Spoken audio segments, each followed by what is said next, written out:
오늘 우리가 사순절을 보내면서 가장 어두운 장면이라 그럴까요?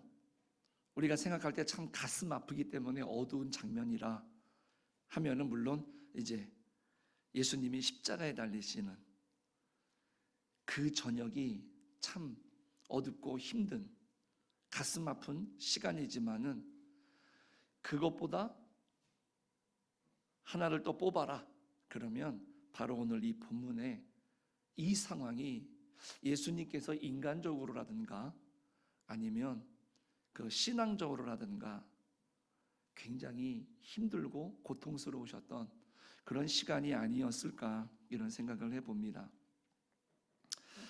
사순절 6주를 보내면서 매 주마다 주제를 정하는데 큰 주제는 뭐냐면 이제 거룩한 투쟁입니다.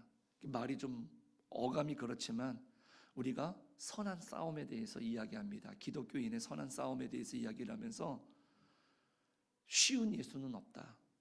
그러니까 우리가 신앙생활을 하면서 우리가 참 쉽다라고 하는 것을 좋게도 해석할 수 있겠지만 우리가 좀 더 깊이 있게 들여다보면 과연 그게 다 옳다라고 말할 수 있을까? 라는 것에 대해서 우리가 한번 진중하게 생각해 보자는 의미로 좀 그동안의 설교왕으로는 좀 방향성이 다르게 어떤 경계를 허물어 가시고 또 예수님께서 우리가 의식하지 못하고 생각하지 못했던 행동들을 하실 때 그 행동의 의미라든가 그 말씀의 의미를 우리가 이렇게 하나씩 찾아보는데요. 오늘은 겟세마네 동산에서 아주 깊고 어두운 밤으로 우리들의 신앙을 이끌어가고 거기서 일어나는 장면을 통해서 우리로 하여금 보고 깨달을 수 있는 그런 시간을 마련해 주는 것 같습니다. 오늘 이 말씀 앞전에 보면은 예수님이 어떤 일이 있으셨느냐면 우리가 잘 아는 것처럼 겟세마네의 기도, 이 땀방울이 땅에 떨어지는 핏방울 같이 되는 이 주님의 간절한 그 기도가 있으셨어요. 그리고 나서 같이 갔던 제자들과 더불어서 이제 나온 그 상황입니다. 그런데 그 앞에 펼쳐진 장면은 뭐냐? 사람들이 횃불을 들고 검과 몽둥이를 가지고 그 예수님이 있는 곳으로 사람들이 찾아왔다라는 것이죠. 그런데 참 가슴 아프죠. 그 선두에 서 있는 사람이 누구냐? 자기 제자 중에 하나였던 가롯 유다였습니다. 천연덕스럽게 이 유다가 예수님께 와서 입맞춤을 합니다. 그런데 이것도 가슴 아파요. 이 당시에는 내 선생님, 내가 가장 존경하는 어른, 이런 사랑하는 사람들을 향해서 내가 표현할 수 있었던 가장 고상한 표현이 뭐였느냐면 입을 맞추는 거였습니다. 그런데 이 유다는 그 가장 고상한 표현을 예수님께 하면서 자기와 함께 온 사람들에게 바로 이 사람이 예수님 잡아가시오 라고 하는 신호로 사용을 하고 있다는 거죠. 마이크를 조금만 내려주실래요? 하울링이 계속 납니다.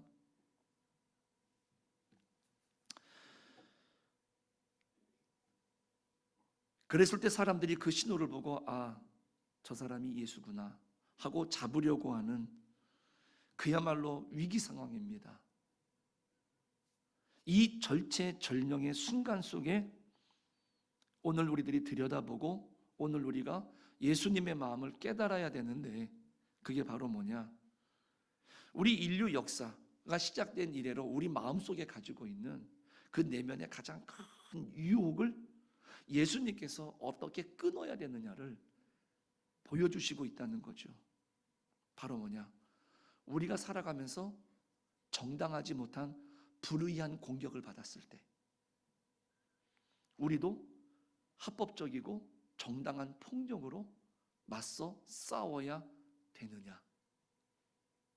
이 문제에 대해서 오늘 이 예수님이 보여주시는 겁니다. 오늘 우리들도 예수님을 믿고 이 세상 속에서 안 믿는 사람들과 섞여 살아가다 보면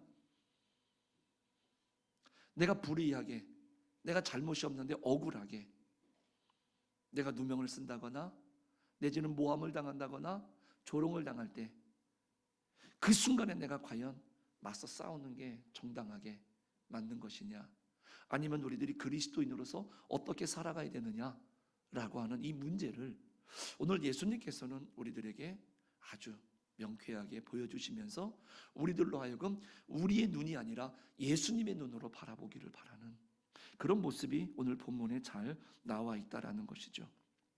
그래서 오늘 베드로가 가슴속에 품고 있었던 명분 있는 검이지요. 그러한 것들이 혹시 우리 손에 들려져 있거나 우리 마음속에 있다라고 한다면 예수님의 시선으로 바라보면서 그 손에 든 검이라든가 그리고 내 속에 품고 있는 검과 같은 그런 날카로운 부분들을 이 시간 내려놓고 우리도 예수님을 닮아갈 수 있는 그런 귀하고 복된 은혜의 시간이 되기를 주님의 이름으로 간절히 부탁을 드리겠습니다. 무장한 사람들이 예수님을 체포하려고 합니다. 그때 곁에 있던 제자들이 다급하게 예수님에게 묻습니다. 49절에 보니까 주여 우리가 칼로 치리이까, 이렇게 묻습니다. 여러분들, 이 질문에 대해서 여러분들은 어떻게 생각하십니까? 우리는 이미 성경의 결과를 다 알기 때문에 그렇게 묻는 제자들에게 참 믿음이 없다, 우리는 이렇게 쉽게 말할 수 있습니다. 하지만요, 우리가 이 상황으로 들어가 보십시오. 사실 이 제자들의 반응은 너무나도 당연하고 자연스러운 본능에 가까운 겁니다. 아무 죄가 없는 우리 선생님이 지금 잡혀가게 생겼습니다. 그것도 합법적인 방법이 아니라 한밤중에 불법적인 방법으로. 그런데 내 사랑하는 가족, 내 사랑하는 부모, 내 사랑하는 선생님이 그런 식으로 잡혀가는데 당연히 가로막는 것이 어찌 보면 당연한 것 아닙니까? 그래서 이 제자들의 입장에서는 스승님이 그냥 그렇게 잡혀가시면 선생님도 죽을 것이고 함께 했던 우리들도 같은 누명이 씌워지면 나도 그렇게 불합리한 처사를 받게 될 것이라는 것이죠. 불의한 폭력이 우리의 삶을 덮쳐올 때 그것을 막아내기 위해서 나의 칼을 뽑아든다, 내가 어떤 방법을 강구하고 오늘 이 제자들처럼 뭔가 물리적인 또 다른 폭력을 사용한다, 이건 세상이 가르쳐준 유일하고도 가장 확실한 싸움의 방식이죠. 그래서 우리가 살아가면서도 불합리하다, 불법이다 그러면 나에게 뭔가 그 영향이 오면 우리는 어떻게든 상대방과 맞서서 싸우고 그 불합리함을 드러내지 않습니까? 그렇게 물었을 때 예수님이 대답할 틈도 없이 그때 제자 중에 하나가 칼을 뽑았습니다. 그리고 대제사장의 종을 쳐서 그 오른쪽 귀를 잘라버렸습니다. 요한복음에 보면 그 제자의 이름을 베드로라고 딱 명시합니다. 그리고 그 귀가 잘린 사람은 대제사장의 종이었던 말고라는 사람이라고 이야기를 해줍니다. 베드로가 어설프게 칼을 휘둘렀느냐? 그렇지 않습니다. 이 베드로가 품고 있었던 이 단검은요, 이 마카이라라고 하는 겁니다. 생긴 게 정글에서 쓰는 칼처럼 생겼습니다, 모양이. 그런데 그게 가슴에 품을 수 있을 만큼 그 당시에 열심당원들이 가지고 있었던 칼입니다. 근데 그 칼을 휘둘렀다라고 하는 것은 내가 어설프게 휘둘렀다는 게 아닙니다. 분명한 목적을 가지고 그 사람을 죽이기 위해서 최선을 다해서 칼을 내리친 거예요. 그런데 그 어둠 속에서 뭔가 위협한 상황이 오니까 이 사람도 피하다 보니까 귀가 맞아서 귀가 떨어지게 된 상황인 거죠. 그러니까 지금 이 베드로가 칼을 뽑았다라고 하는 것은 우리가 단검, 그러니까 뭐 요만한 조그만 거 같고 뭐 은장도처럼 생각하시는데 그게 아니에요. 분명히 여기서 나온 폭력은 살의가 담깁니다. 상대방을 죽이려고 했던 의도가 있었던 이 베드로의 칼질이었다라는 것이죠. 폭력입니다. 그런데 왜 이 베드로가 이렇게 극단적인 행동을 했을까? 성격이 불같아서? 다혈질이라서? 아닙니다. 이 베드로는 그 칼을 뽑을 때까지 분명한 신앙적인 명분이 있었다는 겁니다.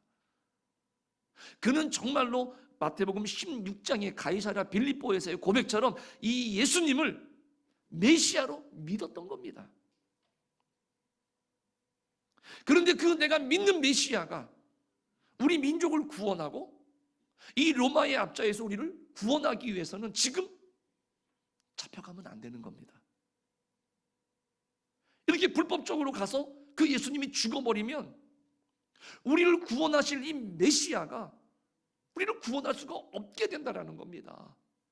그런데 그 방법조차도 지금 불합리해요. 불법적이에요. 그렇기 때문에 이 베드로는 그 신앙적인 확실한 명분을 가지고 자기 속에 있었던 칼을 뽑을 수가 있었다라는 것이죠.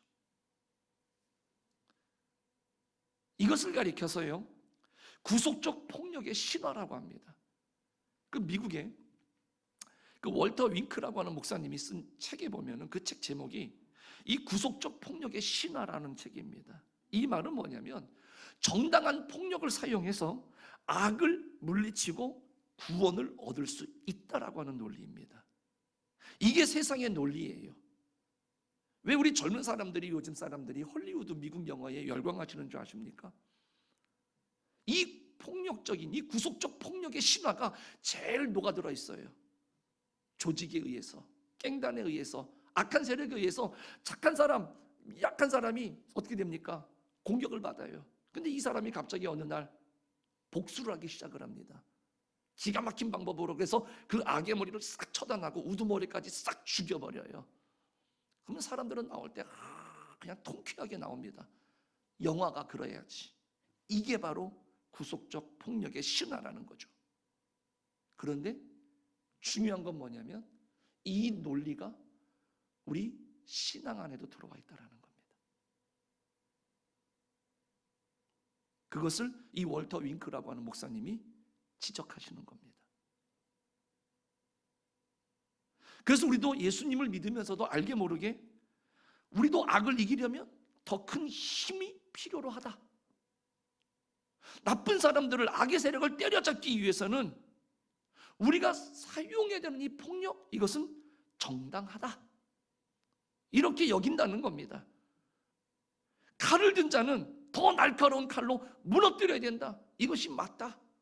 그런데 이것이 교회 안에 자연스럽게 들어와 있다는 겁니다. 바로 이 베드로의 칼이 그런 칼이었습니다. 가정에서, 직장에서 누군가가 나를 억울하게 공격합니다. 억울하게 나를 모함합니다. 그때 우리는 본능적으로 명분을 찾게 되어 있습니다. 이거는 저 사람이 먼저 잘못한 거야. 그래서 나는 합법적인 정당 방위야 라는 것이지요. 그리고는 내 입술의 칼, 내 분노의 칼, 내 정죄의 칼을 빼들어서 상대방을 사정없이 공격하고 사정없이 그를 물리치기 시작을 한다는 것이죠.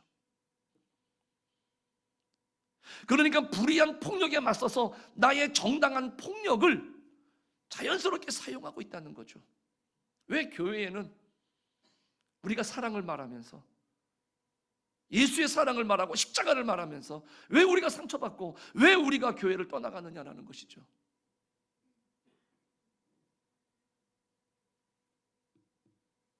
이게 지금 우리들이 가지고 있는 자기 구원의 방식이라는 겁니다.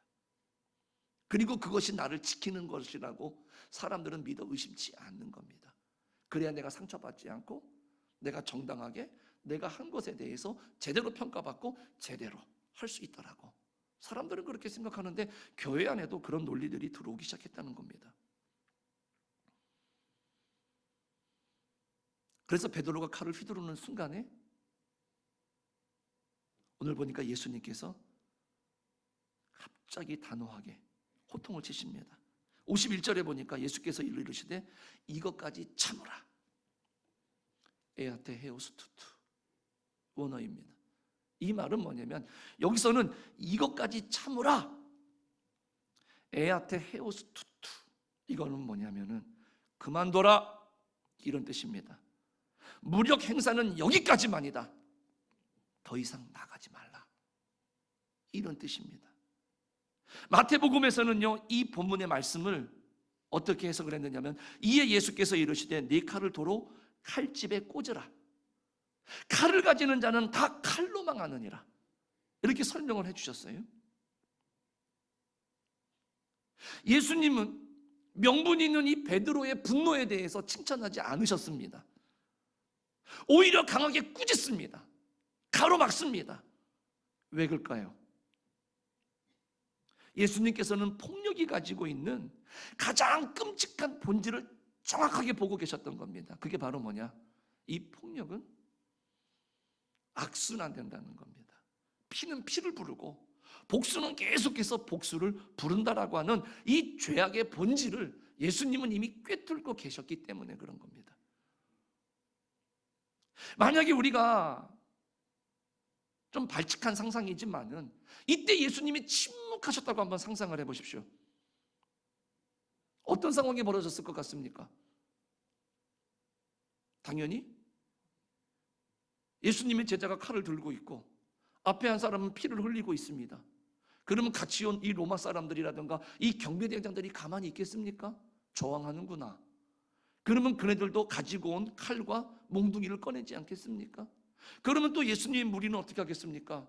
우리가 살아야 되겠기에 뭔가를 강구하겠지요. 그러면 그 겟세마네는 아마 피바다가 되지 않았겠습니까? 이 죄악의 본질을 예수님은 꿰뚫고 계셨던 겁니다.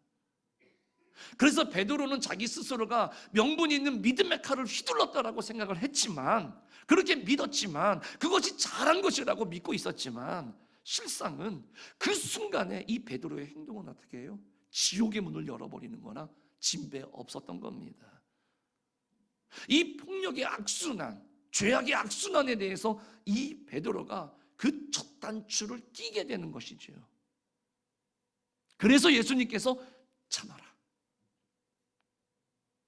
더 이상 나가지 말아라, 폭력은 여기까지다 하면서 모든 사람들을 제지시킨 겁니다. 이 말이 그냥 어쩔 수 없으니까는 그냥 참자, 견디자, 이런 뜻이 아닙니다. 폭력으로 악을 물리치거나 제압하려는 세상의 방식을 너희는 여기까지로 끝내자. 더 이상 그 저주의 수레바퀴를 돌리지 말아라 하면서 예수님께서 거룩한 제동을 시키는 겁니다. 그리고 예수님이 하신 행동이 뭐였습니까? 그 피를 흘리고 있는 말고에게 다가갑니다. 그리고 그 떨어져 나간 귀를 고쳐주셨습니다.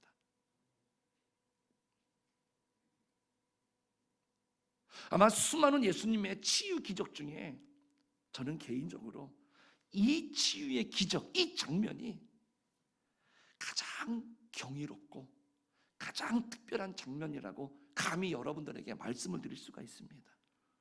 왜일까요? 지금 고쳐주신 대상이 누굽니까? 지금 자신을 억울하게 결박하려고 온 사람입니다. 자기를 수치스럽게 끌고 가서 십자가에 죽이려고 자기를 잡으러 온 사람입니다. 한마디로 말하면 원수예요. 대적입니다. 그렇기 때문에 예수님께서 이 말고의 귀를 고쳐주신 것은 단순한 치유가 아니라는 겁니다. 지금 말씀드린 것처럼 그런 죄의 본질인 폭력의 악순환, 이 죄악의 악순환을 지금 예수님 스스로가 말씀하신 것처럼 보여주시는 겁니다. 어떻게 끊는 건지를. 내 삶에 그렇게 떠나보내고 싶지만은 계속해서 다가오는 그 죄의 악순환들, 그런 영향력들을 내가 어떻게 끊어버리는 것이냐라고 하는 것을 지금 예수님께서 직접 보여주시는 거죠. 그래서 그 귀를 고쳐주심으로써 가해자가 될 뻔했던 베드로를 구원해 주신 것이고요, 그 피해를 받게 될 말고를 다시금 깨끗하게 고쳐 주셨다라는 것이죠. 한마디로 말하면 자칫하면 서로를 죽이고 죽이는 그런 살벌한 현장이 될 수밖에 없었던 이 겟세마네를 예수님의 이 말씀과 이 행위를 통해서 아주 거룩한 은혜의 동산으로 만드신 거죠. 우리가 말하는 그리스도인의 선한 싸움은 이런 것이다, 선으로 악을 이기는 것이 이런 것이다라고 하는 것을 직접 보여주시는 것이죠. 이 대목에서 우리는 한 가지 더, 이제 우리의 믿음의 눈은 예수님의 시선, 예수님의 눈으로 바라볼 수 있는 그런 눈이 열려지시기를 간절히 축복합니다. 세상의 시선으로 볼 때에는 명백한 적입니다. 말고는 예수님의 입장에서는 이 말고는 적이에요. 우리 인간적인 눈으로 보면.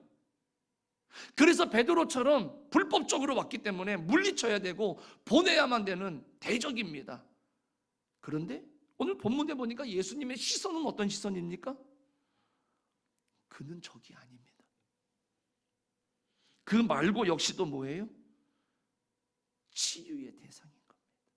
한마디로 말하면 그 사람도 피해자라는 겁니다. 이 말고는 종입니다. 주인이 시키면 해야 되는 종이에요. 자기의 권리나 자기의 생각이 없어요. 내 의지하고는 상관이 없이 주인이 가라면 가야 되고요, 하라면 해야 되는 사람입니다. 지금 우리들의 눈으로 볼 때에는 예수님을 잡으러 온 사람이지만 예수님의 눈으로 바라볼 때에는요, 이 구조적인 사회 악 속에서 그가 자원해서 왔는지 아니면 난 오기 싫은데 주인이 가라고 해서 억지로 왔는지 그건 모르는 일은 아닙니까? 그러니까 예수님의 눈은 그렇기 때문에 원수가 아니야, 피해자야. 사회 구조가 어떤 시스템이 만들어낸 피해자라면 피해자라는 것이죠. 그러므로 여러분들, 산상수훈에서 예수님께서 원수를 사랑하라, 그 원수는 우리가 볼 때 원수지만 예수님의 시선으로 바라볼 때는 원수가 아니시기 때문에 원수를 사랑하라. 그래서 그가 나에게 불의한 요청을 하느냐? 그러면 좀 더 같이 갖추어라. 나도 가진 것이 없지만 내게서 뭔가를 벗어내기를 원하느냐? 그러면 있는 것 더 벗어주어라. 그건 원수라서가 아니라 예수님의 시선에서 바라볼 때에는 그도 엄밀히 보면 피해자일 수 있다.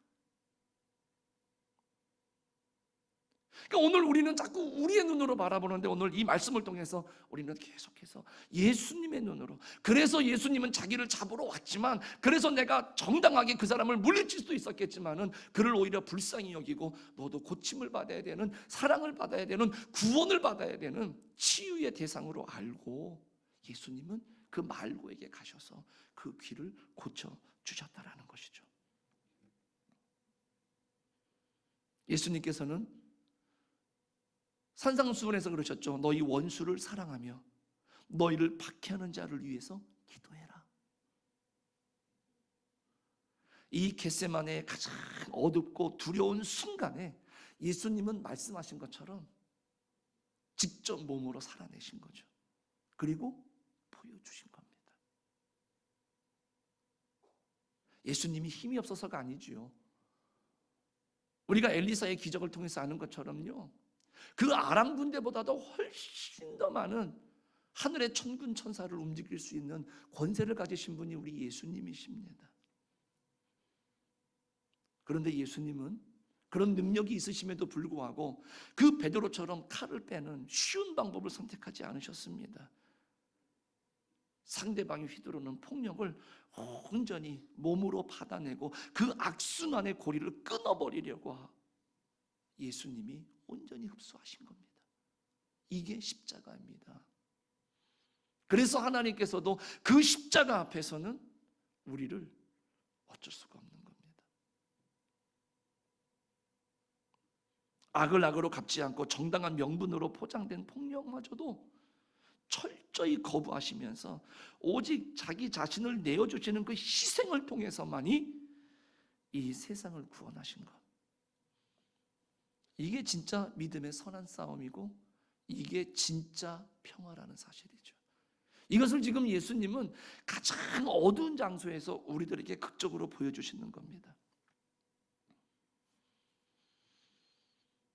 말씀을 정리하면서 우리 사랑하는 성도님들, 이 말씀 앞에서 다시 한번 우리의 두 손을 한번 내려다보시고 우리 마음을 한번 들여다보시기를 간절히 부탁을 드립니다.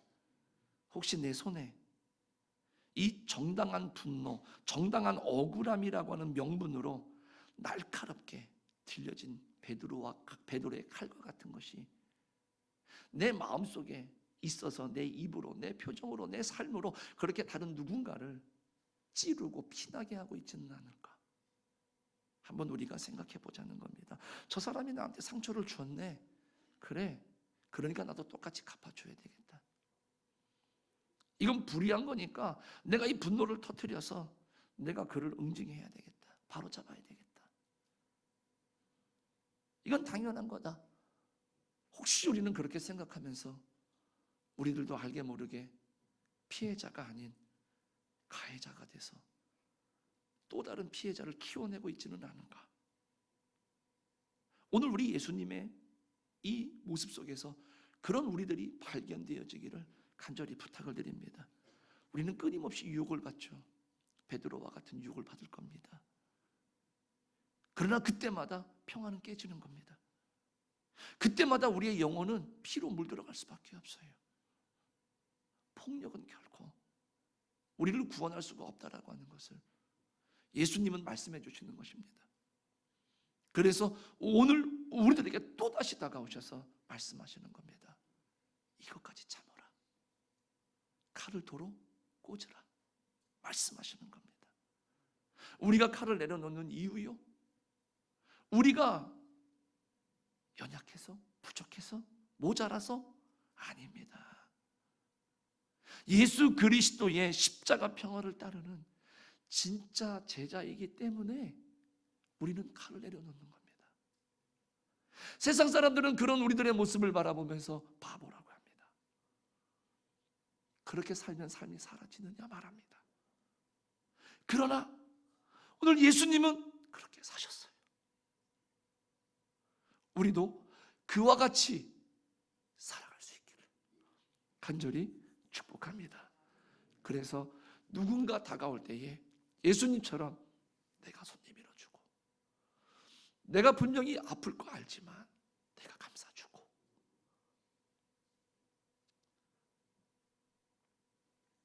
내가 손해볼 거 분명하지만 내가 기꺼이 손해를 봐주는